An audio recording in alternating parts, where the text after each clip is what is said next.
Senator Kevin Blackwell, how you doing today, Senator? Doing great. How are you? Not bad. Not bad. Well, I'm probably doing better than you, considering the homework you have right now. It's a heavy load at times, but we're getting through it.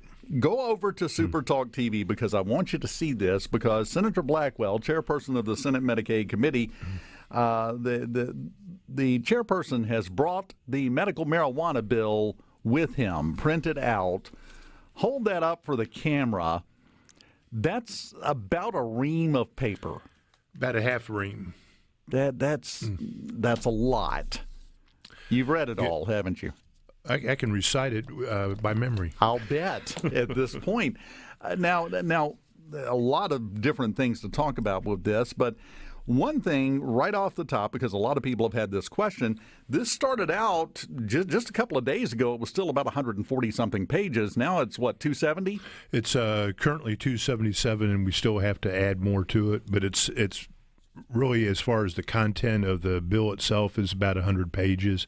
The rest is code sections that we have to open up, that we reference at one point or other. So it's just makes it a thick bill, but we'll probably add another 100 pages to it. Holy cow. So you'll be getting up close to 400 pages on this thing. It'll be close. Good grief. Now, are the rest of those additions primarily going to be just additional code sections put in? Yes, sir. We've met with the House and the Senate. We've gone through the bill, and then we sent a draft over to the governor's office, and they came back with some requests, which we addressed. And then I think that's what you wanted me here today to kind of go over those. What are some of the requests that the governor's office made that you had to deal with and change in regards to the bill as it was initially written? Right. Well, one of the things that they wanted was to have a different role for the Department of Ag. And so what we did was we considered that and ended up putting the Department of Health over the entire project. As far as licensing goes, of all the establishments, the cannabis establishments. So with that, the Department of Health is still going to oversee the kind of the operations of the cultivators, the processors, the disposal folks, and the transporters, and then the Department of Health oversee the research and testing, and Department of Rev over the dispensaries. So kind of splitting it up a bit. And in the original amendment, the Department of Health had all of it. It did originally, and particularly in 65, if that's what you're referencing, they had that. So we thought it was prudent to kind of split it up and have the different departments, but still put kind of have an adult in the room, if you would, if they're and put the Department of Health over everything. So they'll do all the licensing. And I think that was one of the issues with Commissioner Gibson was having to do the actual licensing part. And with those responsibilities we've given them, he can contract with another state agency or with a third party, private party to help accomplish his responsibilities. Okay. What else? Was there anything else from the governor? Let's see. The MDA incentives, we give have out there for companies, and part of that it goes in this new bill as well. So we're going to prohibit medical cannabis establishments from benefiting from any state money coming in. We did the same thing with the casinos when they came in. We excluded them, and so. The final piece of this bill is getting all those code sections in and putting in place and then putting them into the bill. So that would knock them out from like tax breaks for a new business coming in? It would. Right. But we have a good number that people can automatically apply for, so we have to go in and take a look, and the staff attorneys are going through and sorting all through that. The timing on the program, we push back to 120 days to give the departments time to put rules and regulations in place. There's still, we have to buy a seed-to-sell tracking system. So there's a few things that the departments will need some additional time. So we extended the time to 120 days. We clarified the excise tax component. It's going to be 5%. and it will occur between the cultivator and the processor, and then between the cultivator and the dispensary, and when they sell the actual flower to the dispensaries. We added an additional, it's kind of hard to believe, but we had we established sizes of these cultivators, and we had gone up to 100,000 square feet of what we call canopy, and that's the area that is, the physical area where flowering plant growth occurs. So we clarified that, and then we added a sixth category for over 100,000 square feet. So, and to give you an idea, I think the Super Walmart's about 150,000 square feet. Wow! So it'll be big. So we did that. Was that added in by request because somebody's planning a facility that big? There were folks who were looking at facilities that big. Wow. So, practitioner, we clarified that they need to operate within the scope of their practice. Background checks, we gave, we're going to allow the DPS to participate in that role. And we kind of clarified the distance between a dispensary and a church or school as from the closest property line of that facility to the front door of the dispensary. And I think that was about it. Now, are there going to be any other changes made to this before it moves forward? If there are, they're probably just tweaking language in the bill to make things clarified. But as far as the anything significant, no, sir. Well, and it sounds like it addresses some of the weaknesses that people were criticizing about 65. Pushing the time back is one thing, because when it originally went in, there were a lot of people I know, including the Department of Health, that said, we don't have time to get this going before you say we have to get it going. That's not going to work. And that's one thing we have to do if we're going to do this, is allow enough time to do it correctly. That is correct. And I think by pushing it back 120 days, we can do that, accomplish that. The other thing is that if the governor does call a special session and we do pass this, then if there's something that we missed or we need to tweak, we can do that in January. It'll be part of the statute. And that's the good part about this. This would have been a disaster had it continued in the Constitution. If there's, you'd have to have another statewide election and to change anything. To change a comma, to change anything. That's correct. And that was another big criticism of it, and possibly a flaw in the entire initiative process to begin with, which still has to be dealt with. And that's something else that I know that's on your plate at some point to look at, I would assume. It is. I believe we'll be addressing that in January. And Senator Polk on our side is looking at some of the different options of how we should establish an initiative process. There are a lot of things flying in the air right now that a lot of people are upset about, and there's quite a significant number of people that are wondering why we're not in a special session right now. That's the governor's call. So he had said that if the House and Senate come to an agreement, he'd consider calling a special session. We've done that. We've sent the bill over to his office for comment. We've included most of their request, and so now we sent the bill back, and so now we're just waiting to see what happens. Yeah, you said most of the requests. Were there some things that they requested that just didn't work out for this bill? Well, there are just that's correct, and one of them is sort of the big hurdle right now is the THC level. Now, I think we'll be the only state to limit the THC level on a medical product. The other states don't do that. So we actually reduced the THC level by 40%, and we also reduced the amount by 20%. 65 had you could have up to 5 ounces. We reduced that to 4 ounces. So I think we've been very conservative with our approach.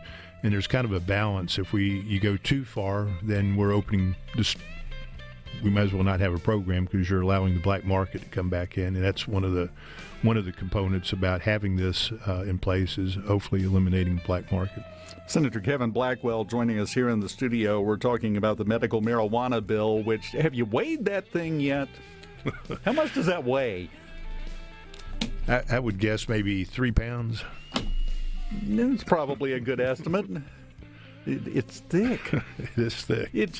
When we come back, we may mention this. It shouldn't take that much paper for one bill. No, but again, there's only about 100 that really pertain to the cannabis program itself. The rest is just as existing law that we reference. See, in studio with us, Senator Kevin Blackwell, the chairperson of the Senate Medicaid Committee, who I hope had some help to get the medical marijuana bill into the studio because it's massive that you brought with you. But aside from adding the rest of the code sections and things like that, is it done? It's basically done. If there's anything else, just going in and clarifying and doing some fine editing to make sure the intentions are there, because that's something that you find the legislature has an intent, and we try to express it in the bill, but then when they operationalize it, it has a different meaning to some folks. So we just want to make sure everything's correct. And I think it's probably be one of the most conservative bills out there, but one that's probably reflects more of the medical nature of the components of this. Any surprises embedded in the bill? No, sir. There's none. We've been or tried to be very transparent with this. I sent this version out. I think it was Monday, the final version to all the Senate members, and I imagine it's been shared online. If not, I'll be happy to send you guys a copy, and you can post it. But yeah, send me one. We have no secrets. It's just trying to come up with a good bill to help people. And kind of the frustrating part is the time that we're waiting. There's people who could benefit from medical cannabis, and I particularly feel sorry for the kids out there who have seizures who could benefit. And but I think we'll get there. Sooner or later. It's at this point. Would it be fair to characterize it as you're just kind of in a waiting game? Well, we're still pushing for a special session, and I'm not going to give up on it. And I know Representative Yancey, who's worked with me on this on the House side, he's not going to give up on it. And that's another thing. The cooperation that we've had with the House has been fantastic. From the Speaker, from Representative White, and certainly my working with Representative Yancey through this. It's kind of how it should be between both houses. Now, of course, the problem is you've got a lot of other stuff on your plate that's kind of bouncing around, because we've talked about this before. People think that the legislature only works while they're in session. That's not the way it happens. No, it's not. This is we're in the off season right now. I'm down here every week trying to work on this, but yeah, we've got a few things. As chairman of Medicaid, I plan to have some hearings along with Chairman Bryan, who's chairman of Public Health, trying to take a look at healthcare in general here in Mississippi. How should we and what should we be offering? And particularly on my end, how it relates to Medicaid. And should we look at, and we're going to take a look at fee-for-service versus managed care, pros and cons of expansion, take a look at the states that have expanded, those that haven't, bring in some national people who have perspective on the issue, and just try to get a determination of how should we and what should we be offering our constituents. Now, this is a hot-button topic. It's a buzzword, but as the chairperson of the Medicaid Committee, expansion of Medicaid. We hear that all the time. What are your thoughts on that? I'm on record for not for expansion as we traditionally think of it. I would like for us to take a look at how can we provide services, to the working poor. These are folks up to, I think, 138% of the poverty level, but we don't want people quitting work because now they got health care. We want them in the workforce. We want them, Medicaid should be a temporary, it's a welfare benefit, and should just be temporary until somebody gets back on their feet. But unfortunately, the way we do things, and certainly with the feds, it's once you give this benefit, you'll never get people off of it.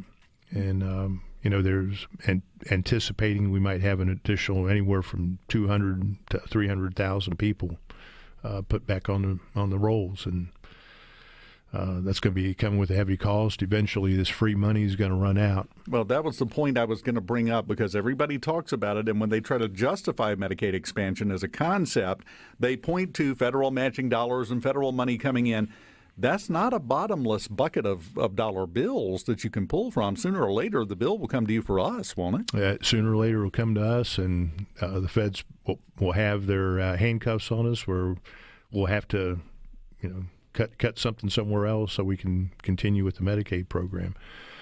So we'll see. Like I said, we'll have these hearings. I was hoping to have them sometime this summer, but want to get this hurdle of medical cannabis behind us and then have those hearings. Well, the medical marijuana bill is kind of the elephant in the room right now. You can't really get much done trying to walk around it until it's put to bed one way or the other. That's correct. Either we have a special session or we don't, and then we can get on with our business. Because there is a lot of business to get into. And you mentioned the initiative process, which you said would probably be a regular session issue to deal with. Yes, sir. It's my understanding that we'll probably take that up in January. So that will be dealt with then. I'll go ahead and warn you, your phone may ring a time or two once that comes up for debate. That's all right. People may call. That's what we're here for. Because that has been another problem, and that's what's led to the medical marijuana bill taking up your fall right now. Yeah, was there summer? Did we have summer? I blinked. I think we missed it. I know you didn't see it. You had your nose down in, what is that, 2,000 pages? I don't know. No, it's only 277. You're starting to sound like Paul now. I'm not. Perez, is that a compliment or not? Roll with it, Dave. Okay, thank you. I appreciate that very much. What else do you see coming up in the session that's going to be a big deal? And let's just say, assuming that we get a special session, you can't assume that, but for the sake of argument, assuming that we get a special session, we get the medical marijuana knocked out, that bill is done with before the regular session. What are the major things coming up in January? Well, the initiative process, as we've mentioned, we also have the tax issue, income tax. And conceptually, I like the idea. Just like but what we're talking about doing is eliminating almost $2 billion out of our budget. So how do we make that money up? Gets to be the question. But conceptually, I support doing away with income tax. So we have that. Then how do we spend our COVID money? I think we've got about $1 billion in state money. We've been, I guess, the state's done. We've done well. We've exceeded our budget. So if this were a private business, we'd all be celebrating right now. But how do we spend that money? And I know we're trying to take a look at infrastructure, making sure what we spend this money on is going to last several generations and not just be a Band-Aid on something for right now. So, and, of course, with that much money floating around, you have a forest of hands stuck out toward you from all directions. Oh, yeah. Everybody wants more money, bigger salaries, and what people don't realize when we give these pay raises, they're continue. It's not just a one time. So we've got to come up with that money year after year after year. So when you make those decisions, you need to make sure your projections are accurate. That's the trap that we fall into sometimes and have in the past, that you just don't plan ahead and you don't think past, we've got the money now, we can pay for it now. 10 years from now, things will be different. I mean, look at the difference in the economy now as it was 3 years ago, 5 years ago, 10 years ago. So you have to bake it in that way. That, to me, would be the hardest part. How do you even do that? That's left up to people smarter than me to deal with. I'm glad it's not just me. I was feeling kind of insecure for a second here because that just seems like a monumental task to put that data together.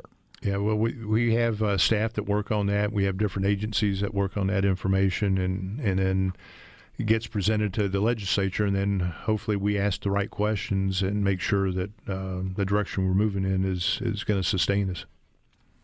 One final question on medical marijuana. We're about out of time. The people that voted for Initiative 65, are they going to be happy with this? I think so. It's not going to be exactly like 65. We tried to take a look at the intention of 65 and capture that in the bill, and I believe we've done that. I've been in touch with Ken Neuberger and other people in 65. I've been in touch with the people with 74. So I think we have, and they've all contributed. There's something they've added to has gone into the bill, and with the 74 folks, I've included patients and patient advocates, and they've had some good suggestions. Again, it won't be perfect, but I think it'll be one of the better bills in the nation when we get it done. Just got to vote on it. That's correct. And now, while we wait, you can add another 100 pages to it. And that'll be the limit, I hope. I do too. I'm worried for your back, Senator. I mean, you got to tote that thing around. That's just not fair. Senator Kevin Blackwell, always enjoy finding out more about how things are working on the inside. And great to talk to you today. Thank you for coming in. Well, thank you, Dave. Appreciate you.